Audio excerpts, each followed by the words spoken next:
Hayyee kabajamtoota daawwattoota keenyaa baga nagaan nu eegdan jecha deebinee wal agarreerra egaa keessummoonni keenyaarraa asitti kan argitan namoota haaraa waliin walitti deebineerra keessumaayyuu yeroo baay'ee gosoota aartii keessaa muuziqaa irratti xiyyeeffachaa turre toora kan ammoo tiyaatiroota hojjetaman sochii namoonni tiyaatira irratti yookaan fiilmii garaagaraa irratti bobba'anii sochii isaan taasisan gara keessanitti fidaa irraa har'as keessummoota garaagaraa kinoo akkuma asitti argitan eebba tiyaatira wayii wajjin wal qabatee guyyaa lama yookaan guyyaa tokkoon dura tiyaatirri eebbifame jira as daayirektarri jira piroodiisarri jira taatoon illee jira namoota sanaan waliin barsiisaa irra deebin qophii keenya faana tura hanga xumuraatti baga nagaan dhuftan eenyurraa jalqabu baga nagaan nuti ayyee woluuf kolchaatii eenyurraa jalqabu tolega sinis baga nagaan nu eegdanii olii baga nagaan dhufneenna ayyee isin eenyu of barsiisadha maqaan kiyya Dajanee Nugusee Hordofaan jedhama kan dhufe suma magaalaa Duukaa Mindiraayidha ani gaheen hojii kootii yookiin itti gaafatamummaan qabu waliin ani hundeessaa dhaabbata Abdiisaa Integrated Community Development Organization yookaan dhaabbata misoomaa walitti hidhama hawaasa Abdiisaati hundeessaa fi daayirektara dhaabbata kanaadha jechuudha.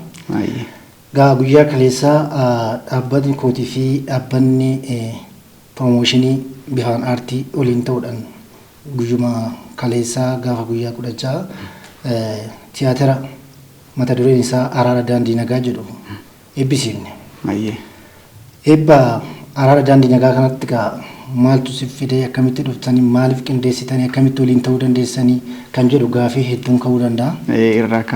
Irraa kaasna waan ta'eef sababni isaa akkuma beekamu kana aartiin nagaa dhafarsa aartiin nagaa jaalata aartiin nagaa lallaba aartii keessatti kan dura jiru ni qorata kan fuuldura ni akeeka kallattii agarsiisa fuula agarsiisa jechuudha.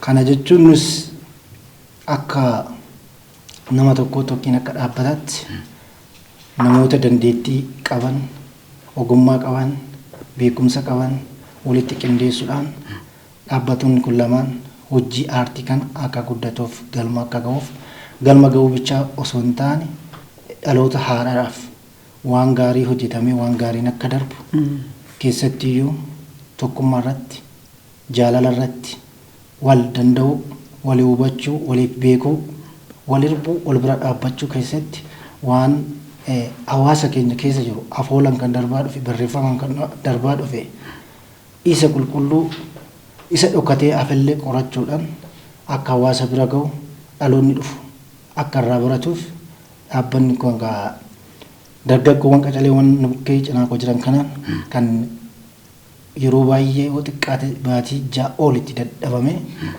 kan hojjetamedha jechuudha. Hojjetamee kun hawaasa bira ga'eera.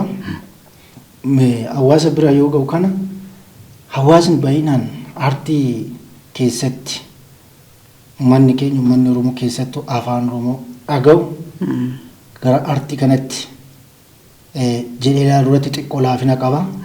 Asumaan ergaan kee hawaasa bira akka ga'uuf kanan barbaadu abbootiin qabeenyaa doktoroonni piroofeesaroonni biyya alaa fi biyya keessa jiran aartiin akka jajjabaatu bira dhaabbachuun waan qabnuun beekumsa qabnuun akka jajjabaatu gochuu barbaachisaadha.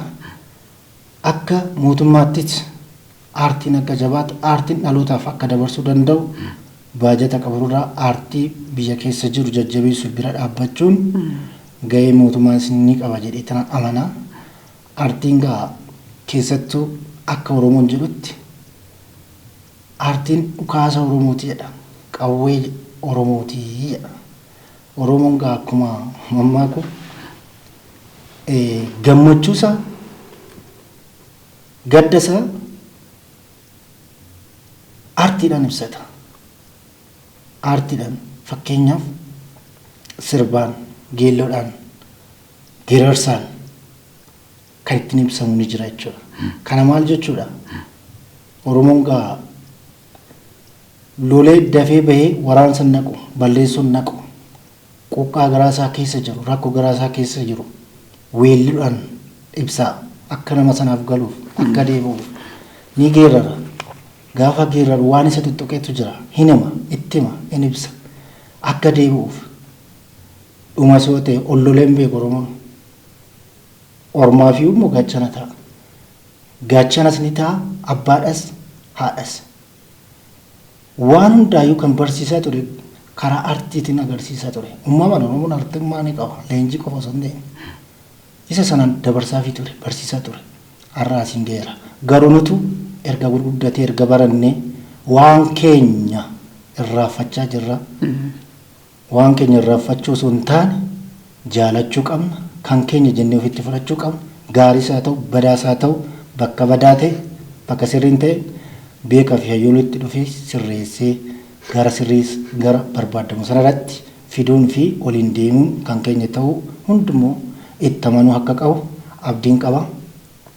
Abdiin immoo abdii yoo qabaanne bakka yaadne keenya bakka itti karoorfanne keenya kan duuba jiru kan dhufu xiqqaa ola deemaa guddatu cimsana humna taanaaf nuti ofirraa kaanee Oromiyaaf taana biyyaaf taana Afrikaaf taana addunyaaf taana dhumni keenya ka'umsi keenya ofirraa yoo kaane yoo of taane Afrikaa hanga addunyaatti deemuu dandeenya.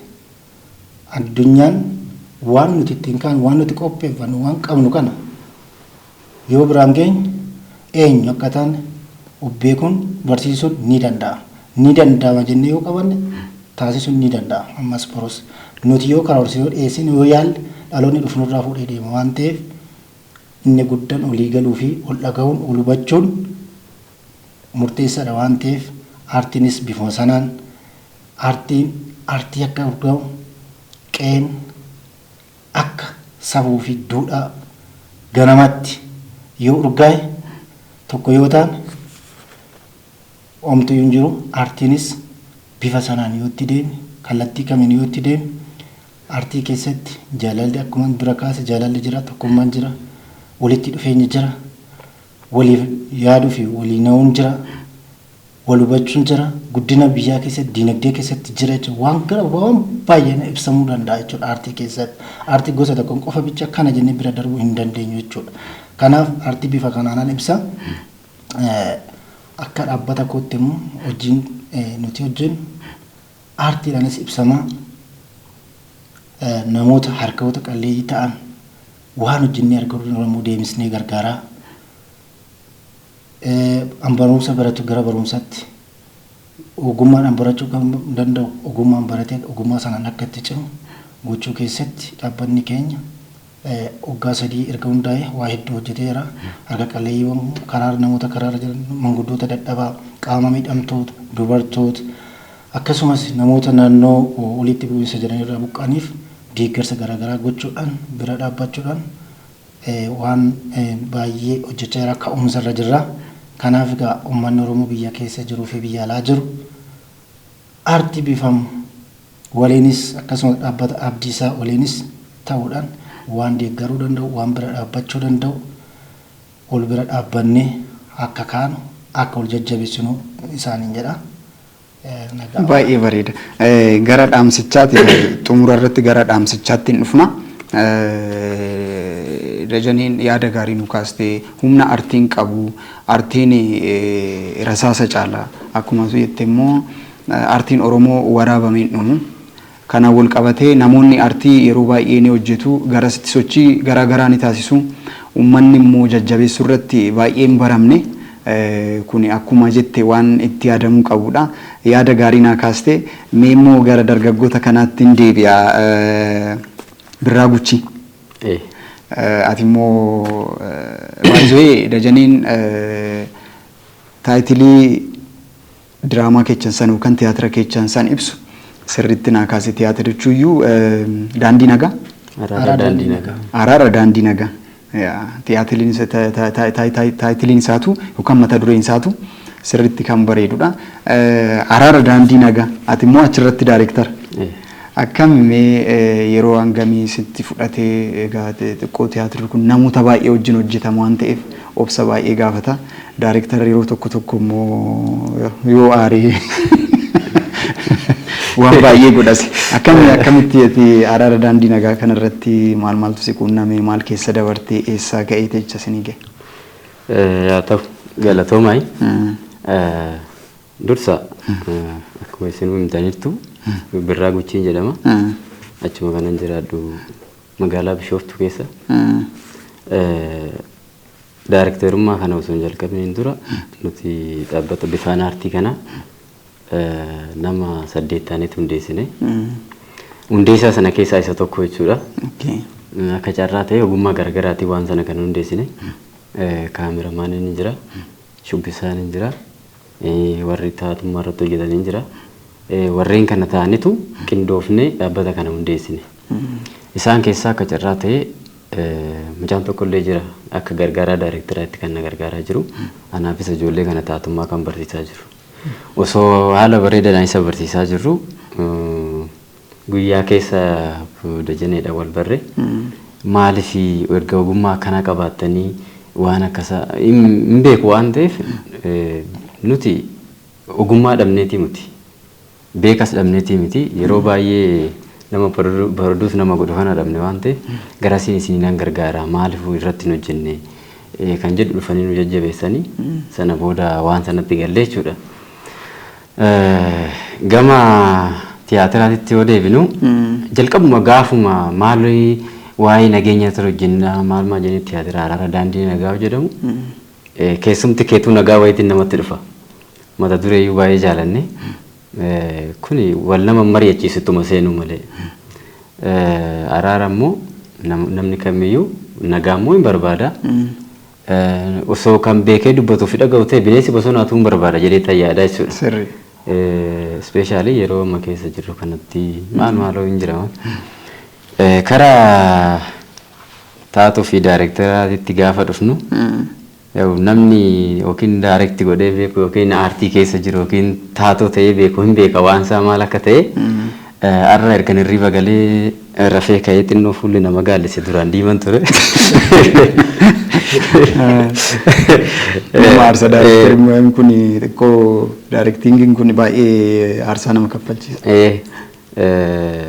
Wanti baay'een akka ati jettetti siin dhufu akkana godhi gaafa jettu waan sana amma argattutti yookiin hin loltaa yookiin hin aartaa waan baay'ee jettaa jechoota dabraallee waan baay'ee dubbattaa amma waan sana bira geessutti ta'aan si hubatu hin jira kan si hubanne hin jira amala garaagaraa qaba waan ta'eef waan baay'ee nu mudata yaa mudannoo achirratti hin qabna. Mucaa kana maal ta'e irratti laata? Dhuguma mudannoo haraa isa waliin qabna inni tokko. Isuma dhugaa warroota hojjenne keessa an akka isaan naamusa qabu hin jiru. Ijoolleen jechuudha baay'ina rakkisaa turan waa'ee yeroon argamu dhufanii yeroo argamtu san qisaasechuu dhiisanii tokko shaakalliitti seenuu gaafamu ammachi keessa isumarraa kaasee hundi isaanii namoota hangafan hundi isaanii umuriidhaan jechuudha. Isaan hundumtuu inni akka amma naangafa jedhee ta'e yaada akkasuma miti.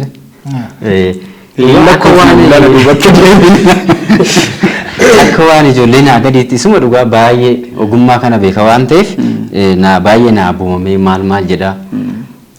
Guyyaa jalqabnee kaasee aga amma atteendaasiin qabamu ijoolleen naa dhufuu dinnaanaan atteendaasii qabachuu jalqabe guyyaa tokko kan hafee hin beekne isa jechuudha.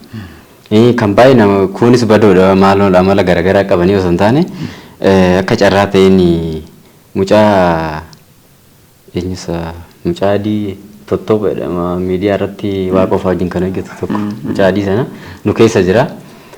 Isarratti hojjechuu barbaanne mucaan adiidha waan ta'eef mucaaniin seenaa hundi keessanuu achi ilaalaa irratti hojjedha maal jenne jechaa turre guyyaa har'a sittan himaa boroo sittin himaa hunda osuma hin jiru guyyaa tokko waan har'a himee deeme borummoo kireetiviitiidha waan haaraa immoo daayirektirri har'a kan jedhe kana halkan itti bulee yaada kireetiviitiidhaan isa caalaa waan bareedu wayii fideet yookiin sanaamisee yookiin irratti da'ee itti kenna. Gaafa har'a waa jetteeni borummoo waa fiddee dhuftu kan kaleessaa sun badee gaafa nama eegu baay'ee nama aarsa. Gara fuulduraatti waan biraa kireetiviitii biraa yaa baay'ee nama aarsa ishii harcaasanii gaafa nama eeganii kan ammoo akkamitti akka itti dabaltu naa ayilaandii wayita nu farkaa qaba. Anis baay'ee obsa qaba garuu obsi yoo narra gargaaran godhuun beeku waan ta'e. Bakka garmalee aarii maal jedhee darbaddeef kaan hin beeku ayilaandii wayitu inni immoo obsa waan qabuufi ijoolleen irraa baay'ee aaranii natti jirame waan dura waan jedhanii arrabni xaxxatame sana booda wanta akka turu dhiisi ijoolleen dhufanii dhiisi maa akka taarta maal kan naan jedhanii arganii yoo hin beeku wanta akka turu inni xiqqoo himaan dhufeef Imimmaanichi barbaachisaa immoo aarii boonjaan. Lakki aarii miti. Maaliif tasgabbooftee nutti himtu duraanuu si dhaggeeffachaa jirra. Amma warroota kaaniif jecha warroonni akkasii kun jala badan. Innaa imimmaan qabee yeroo bu'u mudannoo akkasii maaltu jira. Kanuma fakkaata mudannoon baay'ee jira gaaisaa. Baay'eetu jira baay'ee. Tiyaatirri kun anis nan beeka jechuun waan baay'ee nan hubadha. Namoota garaagaraa wajjin gatii hojjettuuf nama bilbilallee cabsee sana booda maalan ta'ee fa'aan ofiin jedhu jira. So waanuma nama mudatudha. Egaa daariktarri tokko immoo daariktingii jechuun kireetiviitidha. Jechuun istoorii barreeffamee lafa taa'e tokko irratti lubbuun qabu daariktaratu lubbuu ittoora wanti barreeffamee lafa taa'e tokko viijuwaalaayiz ta'ee nama keessatti akka hafu kan lubbuu ittooru kireetiviitii daariktarichaati. Kanaafuu wanta barbaaddu san hamma argattutti nama walitti bu'uun waanuma jiru aartii keessatti immoo hojii waloo keessatti waliif ajajamuun wanti namatti tolu egaa inni sun xumurame booda deebitee waliif taa'etta. Kun waanuma nama mudatudha. Obsaan immoo achirratti taatoo cimaadha jedhamtee akkuma maqaasaa obsaadha jedhama. Nama rakkistuu jedhama. Ati maal jetta kanarratti wanti mandafee fudhatam taalentii bareedaa qabaa siin jedhanii kinoo dhugaa siif ba'aa jiru. Achirratti akka taatoo tokkootti taatummaa akkamitti fudhattee akkamsiif ture waan san irratti? Ayyee namaaf golchaa'e. Akkuma isinuu amma kaastan ani egaa obsaa Magarsoo Lataan jedhama. Kanaan dhufes magaalaa Bishooftuu irraa. Jalqabbii kana aartii kan na barsiise jechuun dhugaa waliin halluu ani Dungootti kanan baradhe garuu immoo tiyaatirri kun taatoo baay'ee barbaada waan ta'eef isa keessaa ijoollee isaan nu fudhatanii gaafa nu fudhatan gaasaan bira galleetti isaa wajjin hojjechaa turre achi keessatti akkuma amma kaastan egaa mudannoon baay'eetu jira muuxannoonis baay'eetu jira jechuudha. Tiyaatira jechuun nama hojjetee beekutti waan baay'ee keessaa barattasi waan baay'ee keessatti argattasi keessattis of ilaalta. Akkuma amma asii daariktarri birraan kaase ani guyyaa sayyoom iyyuu ni raafadhu jechuudha. Guyyaa addaatiin nanaaf maaliif hin jennaani birraan waan haareen beeku jechuudha. Oduma nagumaan nu hojjechiisaa jiru nama inni jedhe tottooban kun achi nutti ol seenaa jira achi ilaalaa hin hojjechaa jira. Isaan duras yeroo baay'ee deebineetuma shaakalaa turre yeroo baay'ee nu shaakalchiisaa ture garuu yeroo san waan maal akka ta'e hin beeku hundumtuu wal cinaa taasaa kun kaan haasaa kun waan nama ta'e haasaa inni achi ilaalaa nu hojjechaa jira micaan nu feetii nu bira ga'eera. Gaafa nu ol jennee achi ilaallu Ayilaandii lafaan qaxaqqate biyya namaatti maal jenneetuma rifanneetuma wallaale saniin booda inni hin beeku waan inni aare garuu aarii biraa keessa jira ta'e maal akka ta'e hin beeku. Tiyaatira biraatti hojjetame. Natti fakkaata. Saniin booda maal taate suuta itti tasgabbooftee nutti himtu jedheen gaafa hin jedhu beektaa wanni ta'e natti dhagahame. Ani isteeji illee gadhiisi bayi na godhe beektaa jechuun saasanitti aaritan jira waan ta'eef jennaan mimmaan tokko sana dursennaa dhufe naafuma tasgabbeesseetu malee of cinaa ana cinaa immoo jaarsicha tokko jira tasgabbaa'ii nuunii moti kan jedhame ijoolleedhaan jedhame malee warra maanguddootii moti naan jedhee achumatti na tasgabbeesse. Sassanii egaa tiyaatira kana yeroo baay'eetti dadhabaa turre. Dadhabbiin keenya immoo kaleessa kan galmaan gaanne jechuudha. Tarii ammana isin hojjennee yaanne garuu gaafa koostuumii guuttattee isteejii irratti kortee taa'aa jiru argitee jettutti miirisii dhufa. Tiyaatirichis haala bareedaadhaan kan hojjetame haala nama boonsuni achi keessattis wanni baay'een hin jira jechuudha. Tiyaatirri araara daandii nagaa jedha. Nagaan immoo waan kamiyyuu akka dursutti kan beeknu yoo nagaan jiraate namni kamiyyuu kan bobba'ee galu yoo nageenyi jiraate namni kamiyyuu kan hojjeteetu nyaatee ittiin bulu kanaafiyyuu namni nagaan barbaanne hin jiru namni kamiyyuu nagaa barbaada tiyaatirichi mata dureen isaatirraa kaasittiyyuu haaluma gaariidhaan waan nama boonsudha waan ta'eef akkasiin dadhabbii yeroo dheeraa kaleessa tiyaatira kanaan agarsiisne achi keessatti egaa tiyaatirichi kun in araaramnaa araara barbaannaa osoo hin taane faloodha falannaadhaam faloodha ilaal kun maal sitti fakkaate eenyuun jechuun namni keenyatu wal lolaa jira numatu wal dhabaa jira obboleewwan lamaantu wal lolaa jira achi keessatti faloodhaan falaayii maanguddootatu jira gaachi keessa kanaaf akka abbaa gadaatti jira kanaaf abbaan gadaa bahee biyyumtuu bahee waa falatu ofumaan dursee ofitti araaramu ayyaana haadha abbaa isaatti yaa araaramu dursa yoo ofiin araara buufatte araarri sunuu bu'ee ta'u biyyaan walitti araarama kan jedhudha akka falootitti illee akkasitti kan itti deemaa turre kaleessa galmaan gahanne jechuudha afaan jechuudha.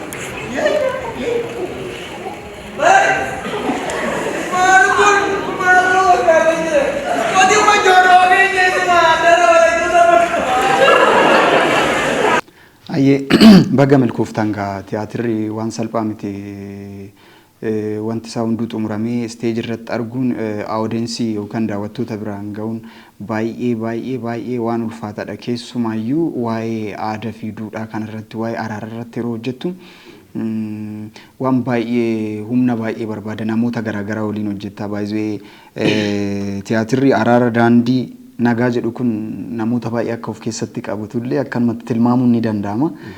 Araara keessatti jaarsi jira jaartiin jirti daa'imtiin dhabamtu xiqqaas guddaas ni hammata nagaa waan ta'eef jechuudha. Taatota meeqa akka hirmaachise Gulaanarree yookaan daayirektarri kan duraanuu kaasu ta'a gara Dajaniitti hin deebi'a. Dajaniin hojii biraa qabda. Hojii dhuunfaa keetii qabda dhaabbata biraallee akka sochoostu odeeffadheera atillee irraan kaasuuf yaalteerta sanuma keessa ta'anii gaammoo jireenya dhuunfaa keessa ta'anii aartii jajjabeessuun yeroo baay'ee namoota muraasa biratti malee namoota baay'ee biratti hin baramne yaamichi warra aartii hojjetanii yeroo baay'ee yaamichi isaanii aartistoonni maalinni warri dandeessan qabeenyan warri dandeessan nu duuka ta'a aadaa keenya guddisnaa jedhanii yeroo baay'ee yaamicha taasisu ati garuu yaamicha kamiyyuu malee fedhii keetiin gara aartii jajjabeessutti dhufte kuni waan dinqisiifamuu qabudha. Maaltu si kakaaseme? Tole ani aartii jajjabeessuudhaaf garan garasitti xiyyeeffadhe ijoollummaa kootirraa kaasee hanga ammaatti illee sirba nan jaaladha. Sirboota kana geerarsa kana nan jaalla. Garmaa mukiin gugsii fardaa kanallee nan jaalla waan baay'eetu jira waan ta'eef jaalachuu qofa osoo hin taane hanga san ta'ee ofa keessatti argama. Iddoowwan garaagaraa irratti cidha garaagaraa irratti iddoo uummanni hawaasni wal ga'u kanarratti yeroo itti baanee sirbinu jira yeroo uummata hawaasa wajjin sirbinu jira. Aartiin egaa uumamaan namni aartiin ta'a jedhee hin ta'u uumamaan kan si kennu hin jira akka keessoo keetti aartummaan jira. Uummata Oromoo keessa hunda keessa aartiin jira. Innumtuu akkaataa itti ibsatu ni qabaata jechuudha. Kanaaf sanarraa ka'ee hanga ammaatti kan irratti hojjetamee hin jirre aartii Oromoo irratti hin hojjetamu. Keenyaaf tiyaatira fiilmiin afaan Oromoo baay'inaan hin jiru. Baay'inaan inni hojjetamee hin jiru. Kanammoo akka sana hin hojjenneef kan isaan qabe maal? Beekumsa dhabanii dandeettii dhabanii miti. Dandeettiin jira, beekumsi jira, galma ga'uudha kan caalu warroota danda'antu jira. Kan rakkoo hudhaa ta'e isaan qabe maallaqa. Namni gaafa waa kalaqxoo gaafa waa uumee waa gaafa dhiyeessu kan jajjabeessu bira jiraachuu jiraata. Maallaqa faayinaanshaalii qabaachuu irra jiraata. Waan sanaan namni maallaqa qofa kennus qofa miti. maallaqa kennitee hojii qofa osoo hin taane yaada qabdu itti kennitee woo bira dhaabbattee jajjabeessite buru aartii sun bakka guddaa ga'uu danda'a. Kanaaf kanarraa kan ka'e tokko jaalalumsa ka'umsa ganamaatiin of keessaa waan qabuuf lammaffaa immoo waan kanarratti hojjetamee hin jiru waan ta'eef biyyoota alaa gaafa laalte fandiitu jira. Aartii hojjisiisuudhaaf fandiraayizii godhu walitti qabu inni jajjabeessu. Biyya keenya akkasii sun hin jiru. Dandeettii qabus gadi bu'ee ogummaa inni gubbaa jirus gadi bu'ee kan akka jajjabaatan bira dhaabbatee tokko gorsu nagarre waan ta'eef asumatti dhalannee asuma keessa jirra waan ta'eef hin beekna. Sanaaf jabana darbe keessaa yoo ta'e sirnoota darbe keessaa aartiin yoo jajjabeeffame afaan karaa yeroo itti hidhamaa turreedha. Silaa oduu dur taane araara daandii nagaa jennee kaleessa eebbisiifne kana mana hidhaa turre jechuudha. Har'a garuu teenya gaafa haasofnu gaafa irratti hojjennu waan jiru saffinnee waan keenya jennee yoo fudhannu waan amma namni bakkee kana jiru kun keenya waan ta'eef waan biraa miti jechuudha. Kanaaf aartii jajjabeessuun immoo bira dhaabbachuun ammas hin barbaachisa borus hin barbaachisa ana qofa osoo hin taane kan na caalaan hedduutu jira waan ta'eef isaanis immoo fuullee isaanii garanatti yoo xiyyeeffatan baay'ee barbaachisaa gaariidha jedheetan amana. Abbootii qabeenyaa Oromoo ta'an abbootii qabeenyaa Oromoo hin taane Oromiyaa keessa jiran aartii Oromoo bira dhaabbachuun dirqamas ni qabu. Akkuma fayyadamaa tokkotti waan qaba sanaan aartiin Oromoo bira dhaabbachuu fi deeggaruun barbaachisaa dha. Aartii Oromoo bira waggaa dhaabbatan immoo waan biraattiin hojjisiisu osoo hin taane fakkeenyaaf akka amma aartiin bifaan fi dhaabbanni Abdiisaa waliin ta'ee hojjete waa'ee araara daandii nagaa kanarratti waan biyyaati kun waan biyyaa bichaa odoo hin taane waan biyya takka qofa osoo hin taane waan addunyaa irratti mul'achuu danda'u. Kanaayyuu miti Afrikaan biyyoonni wal nyaachaa turte kun kanarraa hoo afaaniin hiikkame bira ga'e fayyuu dandeessee tan amana. Yoo fayyuu dandeenye hin fayyina yoo taane yoo ofitti deebina yoo taane namni mata duree araara daandii nagaa jedhu kana ilaale ofitti deebi'ee fayya. Ofitti deebi'anii fayyuu jechuun yaalamuu jechuun yoo tiraatiricha kanarratti bu'anii yoo dhaggeeffatan yoo lapheen dhaggeeffatan fayyuu dandeessa. Gama biraatti afaan aartii haa ta'uu baatu malee araara daandii nagaa jechuun talaallii gurraa kennuu jechuun ni danda'ama. Talaallii gurraa gaafa jennu waan dubbatamu waan asirraa bahee dubbatamaa jiru jecha waan gochaan an dubbatamu gurraa seena kan ilaalamu gochaan immoo ijaan seena. Namni sun waan kana laalee fayyuu ni danda'a. Waa hedduu qabu waan ta'eef tiyaatira san keessatti waan baay'eetu jira. Akkuma dura kaasaa turtan akkuma daayirektarillee kaasaa ture fayyaa kan hin qabne kan maraate jira. Jaartiin cifireen jettu jira. Daamni jira. Ulfi jira. Jaarsi gadaa wajjin jira. Waan hundumtu jiru. Sana keessatti wanti hojjetame tiyaatirri hojjetamaa agarsiifame sun osoo gadi kan dhukkubsatee kan yaalamuu dandeenyu osoo dhufe fayyaa akka galuun amanna. Araarri daandii nagaa jechuun talaallii gurraa kennuudha. Talaallii gurraa nagaa irratti kennaa jira waan ta'eef doktoroota talaallii nagaa jechuun aartii keessatti kanaaf waan hedduudha baay'eedha waan ta'eef gara fuulduraattis handhuura Finfinnee keessatti hiyyaanna galma hin gaa'inneetti. Abdiin kun waan ta'eef asii miti hanga Awurooppaatti sin deemnee agarsiifna. Agarsiisuudhaas qophiidha waan ta'eef fuuldura keenya ifa. Aartii jaalachuun of taatee of jaalachuudha. Kan hiikoo biraan qabu waan ta'eef waan keetti godha. Waan kee qabattee waan kee deebistee dhalootaaf dabarsitee waan ta'e qabeenya kee dabarsa. Qabeenya kee kaleessa dilbii ta'ee dhokatee hafe yookiin waan biraan xaxamee awwaalame dilbii keessa bakka awwaalame kaastee agarsiisu jechuudha. Isa sana kaastee agarsiisu jechuun hawaasa biraan ga'u jechuun kan dhukkubsatee akka fayyu kan ofirraa affatee ofitti akka deebi'u taasisu jechuudha. Kanaaf immoo daawwan araara daandii nagaati daawwadhaa bakka waamamsatti jennaa. Baay'ee bareeda gaadaju fakkeenyummaa gaarii kaastanii ka'umsa keessan irrattu keessumaayyuu aartii waan baay'ee hojjechuu ni danda'a jechuun seenaa Itoophiyaa keessattis yookaan yoo duubatti deebine seenaa biyya kanaa keessatti warri adiin yeroo biyya kana weerraru jalqabni wanti uummanni biyya kanaa of harkaa qabu ture artii ture. Sirbaan kakaasuu maal gochuu sana booda onnee turu. Kan balleessuu barbaadu hin balleessa artiin. Kan immoo dagaagsuu barbaadu kan guddisuu barbaadu humna guddisuus qaba. Sirbootaan Oromoo kan qabsoo kan kanaan dura baroota dheeraaf kan raasaa ture kan diina raasaa ture baay'ee jira. Sirboonni keenya artiin keenya jijjiiramni inni fidee jira. Kanaafuu artiin yoo itti hojjetame nageenya buusuu ni danda'a. Artiidhaan nageenya lallabuun sirriitti ni danda'ama. Kana qaamni kamiyyuu kan amanuu qabudha. Isinis ka'umsi keessan nageenya jettanii kaatanii tiyaatirri araara daandii nageenyaa kun achumatti hafamoo biyyattii keessa naanna'amoo garami akkami gara fuulduraa maaltu yaadame daayirektarri? Egaa jalqaba takka galaana artiitii yoo nyaatamte dandeechee keessaa hin baatu. Gaafa seentu kana chaalenjoota baay'eetu jiru.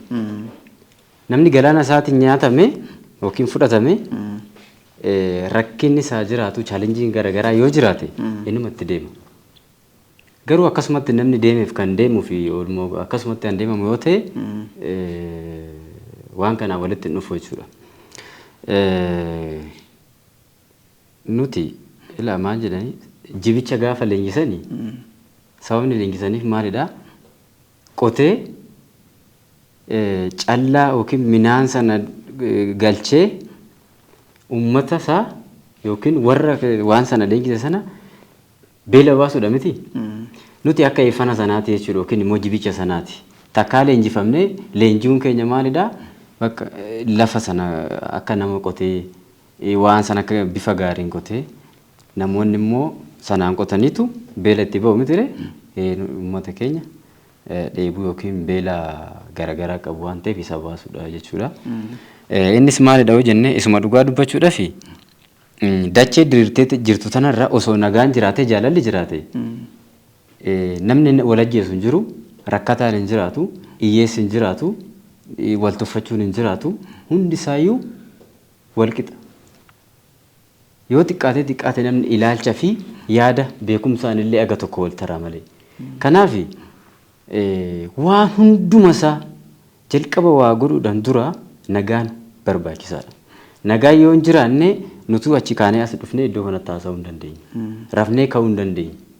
Inni nagaa boorsisu, inni nagaa kana barbaadu hunda isaaniifuu nageenya jechuudha. Amma dachee tanaa fi samii jidduu jirru kanatti jechuudha nu barbaachisu. Gama hojii kanaatiin nuti namummaa lafee nu ta'eetuma nu cinaa jiraatu haa dhaabbatu malee amma barbaanne fi eessattiyyuu haa ta'u bakka kamittuu haa ta'u nuyi hojjenna. Yeroo kamiyyuu nu daangessu akkuma nama siin jedhe takkaa galaana isaatiin nyaatamne keessaa bahuu hin dandeenyu waan ta'eef jechuudha. Waa'ee daayirektummaa kana immoo amma tanaan durallee daayirektara ta'ee hin turre giddugala leenjii aartii gadaa Bishooftuu Golambaa keessatti jalqaba kanan baradhe. Wantoota baay'ee barsiisa jalqabumaa kaasee dhaloota kiyyaanii namni yoo waa godhu baay'ee naasa'u cal jedheetu man dhaggeeffadha. Tiyaatira kana baay'ee daayirektii godha barsiisan keenya. Yeroo inni nu daayirektii godhus tiyaatiroota garaagaraa daayirektii godhus isuma nu badha. Wanta na gaafachuu barbaadu nan gaafadha. Waan hundumaa kan karaa naa ta'e isa jechuu barbaadatan. Gaafoo namatti milkaa'ina hojii keenya ammaa keessatti gahee guddaa qaba. Inni barsiisaa yookiin leenjisaa Taataa Kadmaa Soodama giddugala leenjii aartii gadaa leenjisaa. Dhugaa koostimuuwwan garaagaraa jechuudha. Kan gara biraatti argachuu illee dandeenya isaan biraa arganne. Qaamanis dhufanii guyyaa lamaan tokko chaalenjiiwwan garaagaraa qabu. Chaalenjiiwwan sana keessa darbanii guyyaa lama kan sappoortii nu godhan bilbilaan irree sappoortii nu godhan. Ammallee karaa yoo deemaa dhufaa yeroo kan bilbilanii maal jedhan isaa waan ta'eef gama kanaan isaanis galateeffachuun barbaada. Warroota aartii kana bu'uuressan Dungoos haa ta'u bifaan aartii hundumti isaanii osoo warri ijoolleen kun dhalachuu baate isaaniin har'a tiyaatirumti kunuun hojjetamu yookiin taatoo biraatiin hojjetama carraa kanatu nu mudatee akkasii inni adda biraa gaafii duratti taatoo baay'ina isaanii maal jedhamu waan baay'ee barbaada kaa kun namoota baay'inaan barbaada sababni isaa nageenya tiyaatira kana gaafa ibsinu taateewwan hawaasa keessa jiran yookiin addunyaa kanarra jiran qindeessinee saayinsii aartiitiin miidhagsinee bifa ittorree akka gurra namaa seenuu fi akka ija namaatti tolutti waltajjii xiqqoo irratti dhiyeessuudha wantichi karoorri keenya jechuudha. Tiyaatirris immoo waan akkasii qaba waan ta'eef namoota baay'ee barbaada. Dachii kanarratti dhukkubsataan hin jira, maraataan hin jira, fayyaan hin jira, dooktorri hin jiraata, jaarsa jaartii waan garaagaraatu jiraata. Achi keessatti yoo xiqqaate naannoo nama 50 hin ta'a. Warroonni kaleessa hojjetanii naannoo 50 hin ta'a. Warroota akkataa duree maal jiraatu duruma baay'ee wajjin hin turre.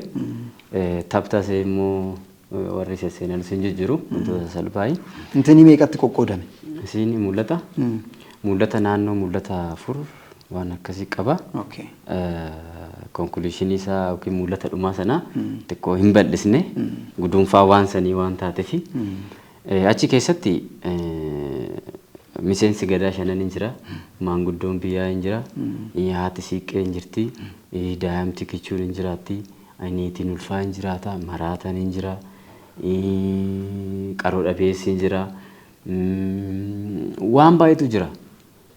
Tiyaatirichi kun akkataa dureetitti wal baalaansii godhu tokko isa abbaan araaraayi jaarsi gadaa 5 keessaayi. Obsaamu? Obsaa. Rooliin isaa akkas ture? Akkas ture. Beekaa buleessaa miseensa gadaa 5 keessa jirasi. Tokko akkataa dureetitti taatu badhaatu kan jedhamtu jirti. Dubartiidha ishini. Badhaatu sun immoo haadha ilmaan hunda isaaniiti. Warri ishiif gaarii yaadus, warri hammeenya ta'us, warri hundi haraaramu sun kan ishiiti jechuudha. Ijoollee ishii lamaantu wal lole. Ilma ishii hangafaa fi quxisuutti jalaa wal lole. Ijoolleen kuni jalqaba osoo mana keessa waliin jiraachaa jiranuu yaaduma walitti muunfatanii osoo galiniif yookiin immoo galee fi kan jedhu inni ibsu tokko jira. Waraana jalaa deeman badhaatu tana inni hangafaa gara biraa deemaa isheen quxisuun gara biraa deeme inni hangafaa osoo hin beekin isa quxisuu jalaa ajjeese. Ajjeesa jedhanii waa irraa hiikkachuun jira miti meeshaa gaafa dhaqu obboleessa isaa ta'uu argee innis immoo deebisee ofiin of ajjeese. Ishee sana immoo ishiin taatummaa keessatti yeroo agarsiistuu hin jirti jechuudha. Gabaa keessatti badhaatu tuni gabaa keessa yeroo teessuu jira ijoollee ilmaan haftee guddifachuudhaaf jecha. Yeroo sana dhadhaa wayii of harkaa qabdi badhaatu kuni hin elmatti waan ta'eef namni dhufeetu ishuu dubbisa. Dubbiseetu edaanuma ilmattuu ammallee gaafa jettuuni seenaa duraanitti deebiti. Ijoolleen ishii wal ajjeesuu maaloo kana booda yaadachiisu ishiin gabaa irraa hin teeffitanii daawwattoonni akka oduun arginu baay'ee bareeda. Waan akkasiiti qabiichisa. Akkas fakkaata achi keessatti immoo namoota 50 yoo jiraatu amala 50tu jira. Isa dandeenyetuma isuma dhugaa dubbachuuf kaleessa immoo baay'een gammade. Sababni isaa ta'aa fuulduratti arganii ta'ee miirri iddoo sanatti kostuumii waliin dabalatee miirri haa dhufuuf hin beeku baay'ima dabalanii kaleessa garuu baay'ee natti tole. Akkasii inni adda biraa namoonni nu gargaaranis akkuma isin jedhe na cinaa dhaabbatanii jiru akka na gargaarsatti jechuudha. Tola Adaraa jedhama. Inni illee nu cinaa jira. Gara fuulduraatiif waan kana cimsinee itti fufnee hojjechuudhaaf nuyi karaan keenya banaadha jechuudha barbaada. Kanaafuu itti deemnaa sirriitti tiyaatirri daandii araara daandii nagaa jedhu bishooftuu qofatti nafuu amma nu danda'ametti tuur goonee yookaan immoo naannofnee namoota garaagaraatti ni agarsiisnaa kaayyoo qabnaa jetta. Ayyee irra deebiin baga milkooftanii inni guddaan eebbifamuu isaati. Egaa achi geessanii gaa tiyaatirri yeroo baay'ee yeroo tuur godhamu namoota san qabattee akkuma itti nama 50 qabdee olii gadi deemuun baay'ee ulfaata garuu ni ulfaata jedhamee wanta duubatti hafuu qabu miti. Keessumaayyuu waa'ee araaraa kanarratti bifa artiitiinis haa ta'u bifa kamiinuu irratti hojjetuun haala yeroo wajjin waan ol fakkaatudha waan barbaachisaa waan ta'eef nullee cimtanii akka itti fuftan hawwii guddaa qabna.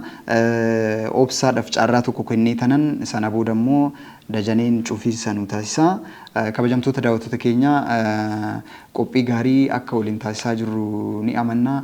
Gara xumuraatti deemaa jirra. Obsaan taatummaan siif yeroo duraati moo asirratti roolii akkamii fudhatte innillee irraa ibsuuf yaaliiraa gara fuulduraa kaayyoon kee maali? Ayyee ani taatummaan kun yeroo jalqabaatiif akkuma dura kaase silaayyuu Dungo ittiin baradhisin jedhe Dungo Art Promotion barsiisaa fi qaaduudhaan kan barsiisu jechuudha. Isa keessattis jaarsan ta'e hojjedhe jechuudha. Jaarsi kun natti deddeebi'a maal fakkaata? Areeda kana haarri fakkeessuun baay'ee ulfaatu jedhee jaarsa. Kanumaaf natti fakkaate. Isumaa fi achi keessattis jaarsan ta'e hojjedhe gaafan bifaan aartii keessattis immoo yeroo naqu bakka abbaa gadaatiin bu'ee hojjedhe abbaa gadaa hayyuu biyyaa akkasitti isaa fi taatummaan takkitti yoo seente siif waan haaraa miti jechuun ittuma dabalachaa deemta jechuudha ittuma sii dabalama. Kanaaf jaarsan ta'ee isa keessatti wantoonni nama mudatanis waan baay'ee jira inni durumaayyuu jaarsoliin kun akka gadaa shananitti jechuudha. Gadaa shanan san keessa immoo akka dura bu'aatitti kanan akka jechuun gadaan hangafaa quxisuu dandeemti bitire akkasumatti gadaa san bakka bu'ee maanguddoota kana wajjiniini jalqabbii isaa siinii ani keessa jiru san keessatti mataa ta'eetu kan ittiin deemu ana jechuudha. Achi keessatti anuma duuba deemanii akkasitti na wajjin deemaa turanii yeroo wanni kana hojjennu kana keessatti jechuudha.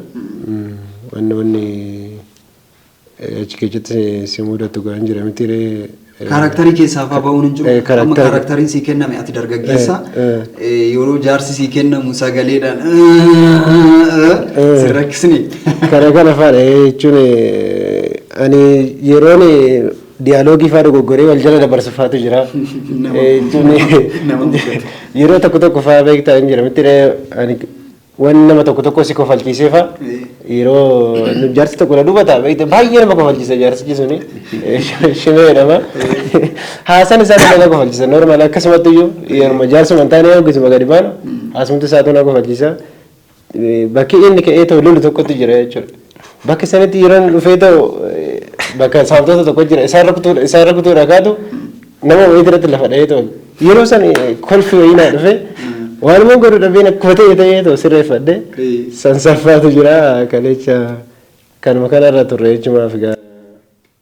Mudata waltajjii irratti tiyaatirri baay'ee jechuun improvizaashiniidhaaf reediyoof gochuu qabda malee yookaan tasee wanti jedhamu afaan oromootiin akkasumatti fakkaata. Improvizaashin jechuun wanta si jalaa bade wayiin bakka buusu kwaalitiin aktarii yeroo baay'ee sanaadha jechuun chaalenjii taata keessumaayyuu kaaraaktarii umurii kee wajjin hin deemne yeroo sii kennamu kaaraaktarii sana eeguu fi eenyummaa keetitti deebi'uu gidduu keessatti ni rakkatta yeroo baay'ee.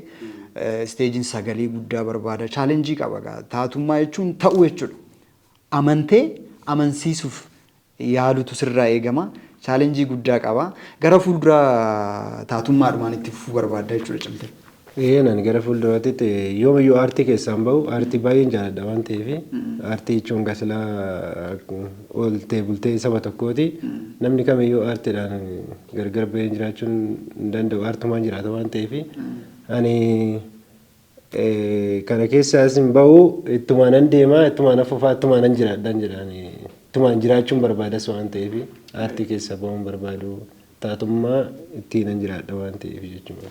Hayyee akka jalqabaatti tiyaatirri fiddanii dhuftan ani carraa laaluu argachuu baadhus nageenya irratti hojjechuuf yaaduun keessan kiruun kun yoo gara fuulduraa yoo cimeetti fufe waan kana caalu waan babbareedaa waan dagatame waan ifa bahuu qabu waan hafuu qabu hambisaa wanta immoo ifatti dhufuu qabu ifatti baasaa sana cimtanii akka itti fuftan sirrittiin amanaa gara dajaneettiin deebi'aa dajaneen cufiinsa sagantaa kana akkuma bane cufiinsa nuuf taasisu dhaamsa qabaattan dhumarratti isin ittiin nu daddabaltu dajaneen gaa namoonni akka keetii ofiin itti amananii artii wajjin hojjechuuf amananii gara artiitti dhufan nuufaa baay'atan jenna gara fuulduraa kiruu kana wajjin hojjechuuf yookaan immoo warroota biroollee nama artii irratti xiyyeeffannaa garaagaraa qaban wajjin hojjechuuf dhaabbanni kees atis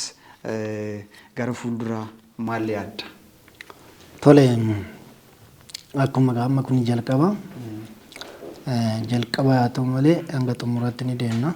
Dhaabbata kana qofa osoo hin taane dhaabbatni biroollee warroonni akkas jajjabaachuu barbaadan jiru.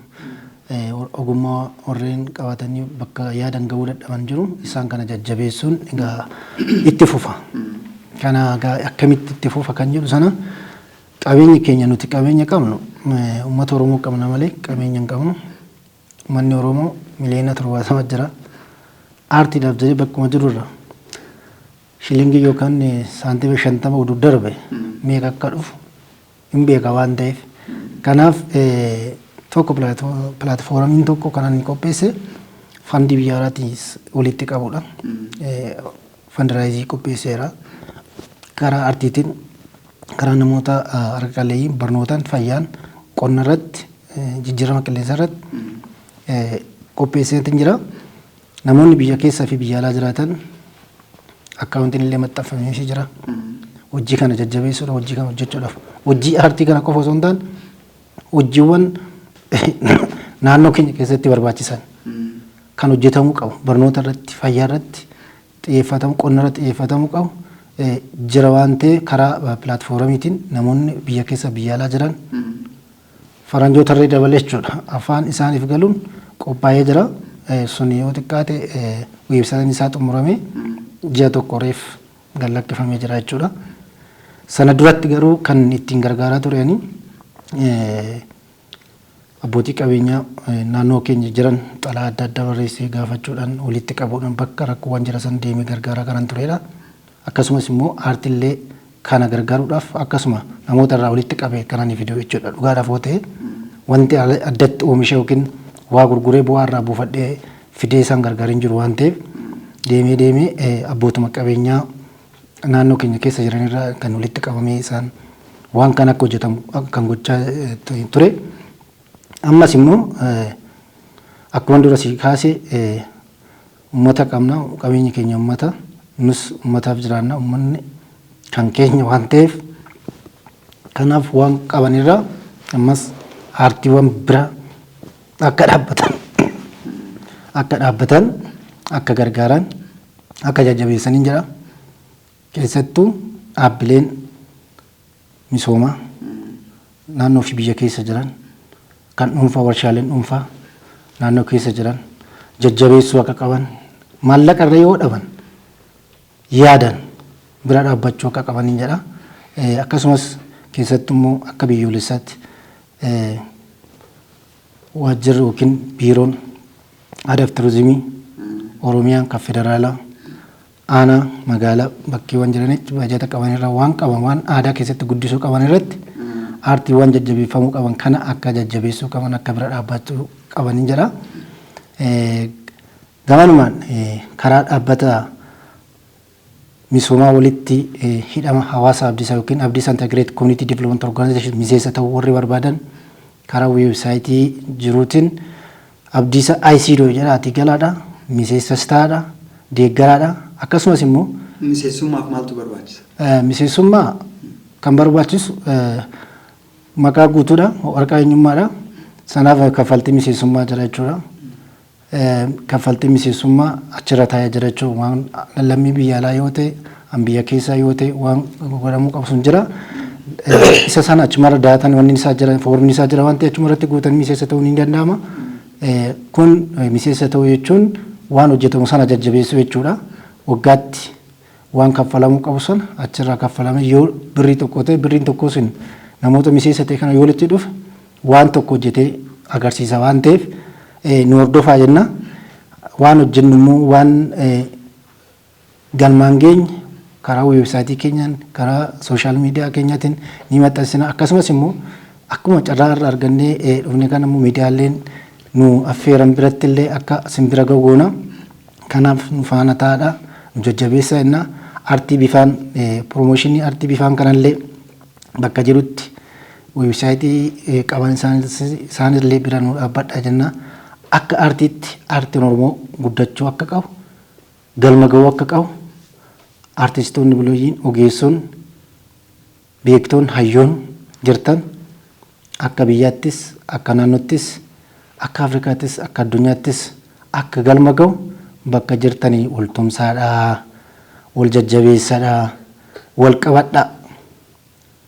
qabadhaa harkaan wal qaba hapheetaa walitti jedha. Dacheen fi samiin walitti taraarameedha araarri daandii nagaa kaleessa.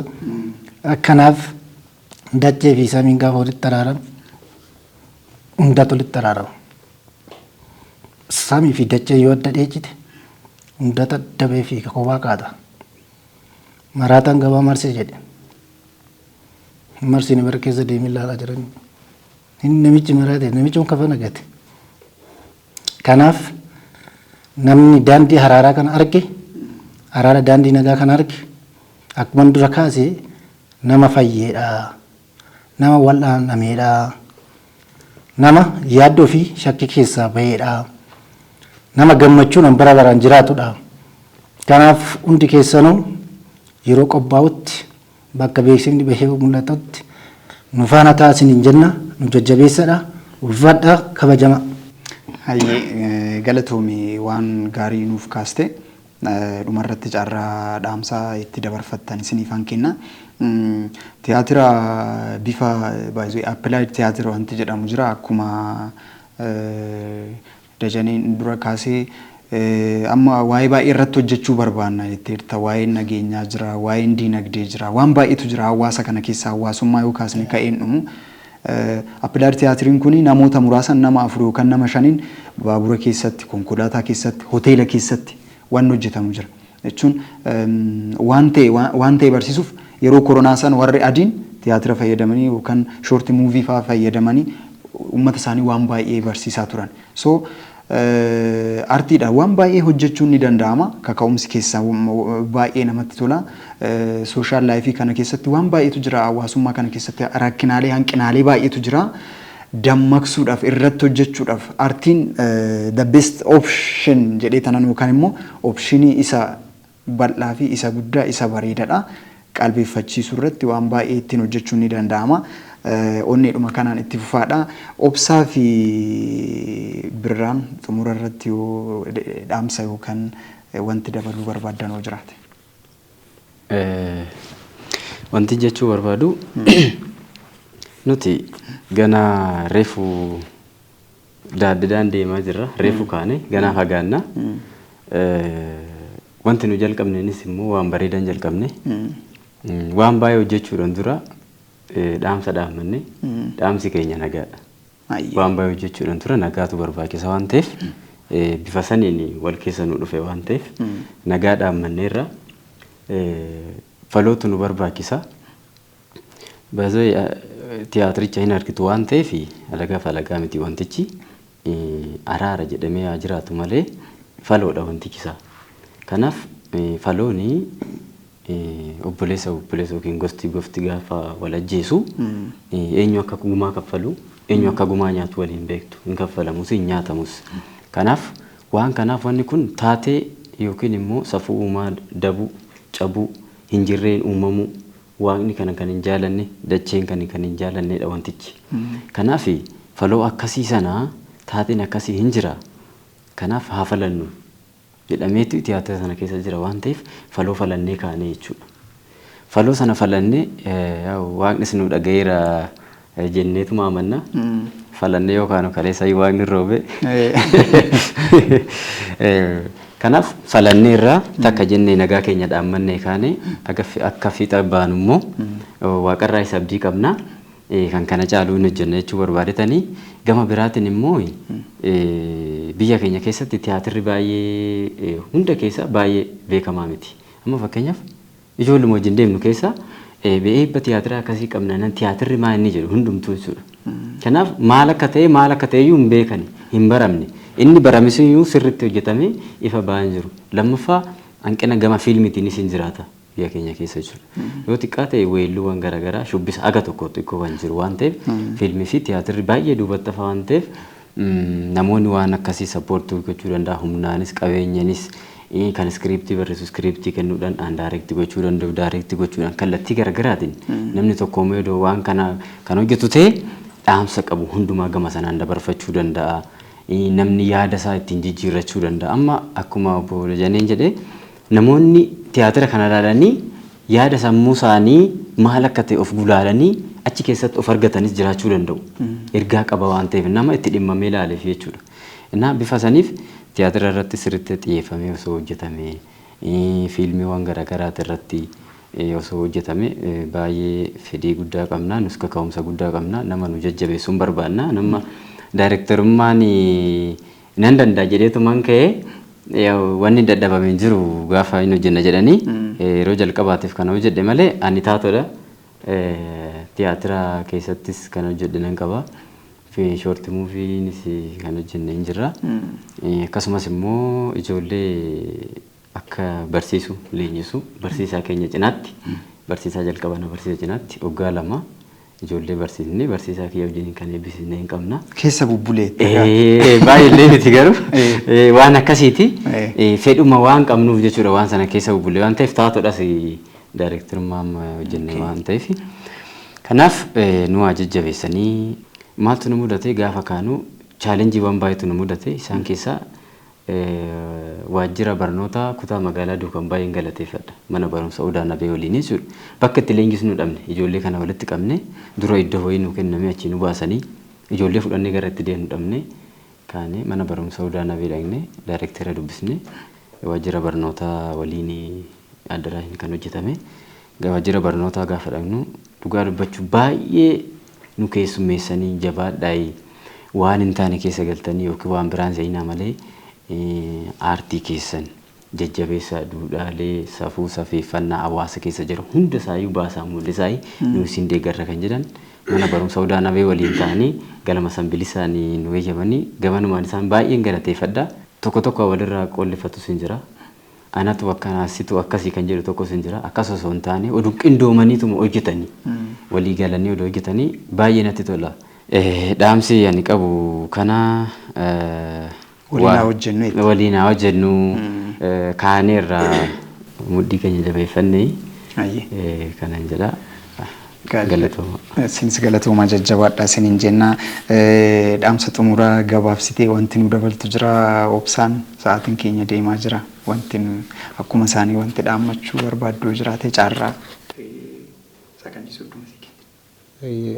Ani wanti nammaddu jalqabuma irratti namni kamiyyuu waliif araaramu nuti araara barbaanna jechuudha. Namni kamiyyuu araara kan barbaadu egaa yoo araara jiraate yoo nagaan jiraate namni kan bobba'ee galu akkuma jalqaba kaasne kanaafiyyuu namni ofitti araaramu waaqa lafatti araaramu ayyaanuma dhaabbaa isaatitti araaramu jedha. Ani dhaamsiin qabu kanuma galatooma ulfaadha isin jedha.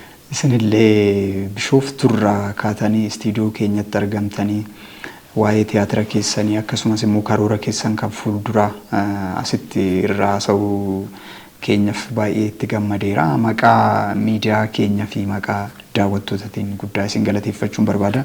Dajaneen garuu duratti geerrarsa nan jaaladha jedhee yoo maal ta'a jechaatuma oduu keessan dubbise moo dajuu Arrafaa darbu. Galatooma dhagaa hundi keessanuu egaa waaqni kan nuuma inni uumaa ganama kanarraan nu ga'e hunda keenya hankaabaa fi kibbaa kan dhiyaa fi bahaa kan jiddu galaa waan uumaa fi kan abbaa fi akaakayyuu isaanii kan abaabilee isaanii tokko isaan haa taasisu dhiifama walii godhanii garaan aannanii fi garaan aannanii waliin haa ta'u kana kanan jennu waan jennu hin qabnu namni ol ajjeesee namni ol balleessee guma walirraa nyaatu hin jiru abbaan hin jiru. Kana waaqaaf jedha lafaaf jedha samiif jedha uumaaf jedha egaa waan biyya keenya keessa jirtu hin beeknu hunduu quba qabna. Rabbi sodaadhaati nagaan buusadha. Nagaan hunda caala. Nagaan fayyina nagaan miidhagina nageenyi yoo jiraate hundumti jira waan ta'eef nagaa yoo jiraate hunduu rakkataan kan beelee kan rakkate qotatee jiraatu hojjetee jiraata waan ta'eef araara nu godhaadha ofitti nu araaramaadha walitti nu araaramaa jenna kan walitti muufate abbaan manaa faati manaa obboleewwan daa'imman bineensi bosonaallee araara nu godha araara nu buusaa jenna araarri haa bu'u jenna nagaan haa dhufu jenna biitti haa misoomtu jenna dargaggoon haa guddatu jenna dhalchee haa quufu jenna zariin haa baay'atu jenna kanaan yoo xumurre nu gaan jira galatoomaadha hundi keessan. Ayyee isinillee galatooma ani gaa kanarratti wanti hin dabalu hin jiru eebbaa booda eebba fudhatanii gargar ba'uu malee waan biraa wanti itti dabalamu hin jiru. Waa dabaluu fi miti jecha tiyaatira keessa jiru bareeda tokko namni naa qalbeeffatee hin barbaade. Natti tole. Wanta tiyaatiricha keessa jiru. Natti tole isa dhaggeeffannaa gaadha. Maanguddoo tokkotu jira achi keessa. Maal jedhaa? Egaa araarri karaadha. Karri immoo karaa ittiin ba'anii galanii. Ilmi namaa karaan dhabini soorechi keenya galan dhabini maarree jarana kana barbaadan. Jecha tana qofa yoo osoo fudhatanii ana yeroo kamiyyuu hin dagalu. Egaa araarri karaadha. Karri immoo karaa ittiin ba'anii galan. Ilmi namaa karaan dhabini soorechi keenya galan dhabini maarree jarana kana barbaadan jedhu tokko tiyaatira keessa hin jira. Natti tole wantichi kun hunda ibsa waan ta'eef tanuma afte jedhee tan dubbadhee. Egaa ammallee rabbi araara nuuf haa buusu hojiin akkanaa itti cimee itti fufuu qaba yeroon keessa jirru akkuma tiyaatiricha keessaniin akkuma kaasuu yaaltan yeroon keessa jirru hojii akkanaa waan barbaadudha waan ta'eef rabbis kaammoo araara nuuf haa buusu namni yoo ofiif araaramne yoo namni illee ofiif rabbi namaaf naha wanti jedhamu jira waan ta'eef akkuma isinuu kaastan araarri barbaachisaadha. Wama waan wallama mormisiisuu miti hojii akkanaa isinillee cimaa itti fufaa gara fuulduraarra sirriitti akka itti milkooftan abdiin qaba. Sagantaa keenyaarra kanumaan goolamna yeroo biraa hojii biraa hojjettan immoo kan deebinee ol agarru ta'a jajjabaadha isiniin jenna. Kabajamtoota daawwattoota keenya egaa qophiin keenya isaan gaammaatti daawwattan fakkaata waan nu waliin turtaniif galatooma yeroo biraa immoo keessummoota biraatiin kan walitti deebinu ta'a ammasitti bakka jirtanitti nagaadhaan jiraadhaa horaa bulaa.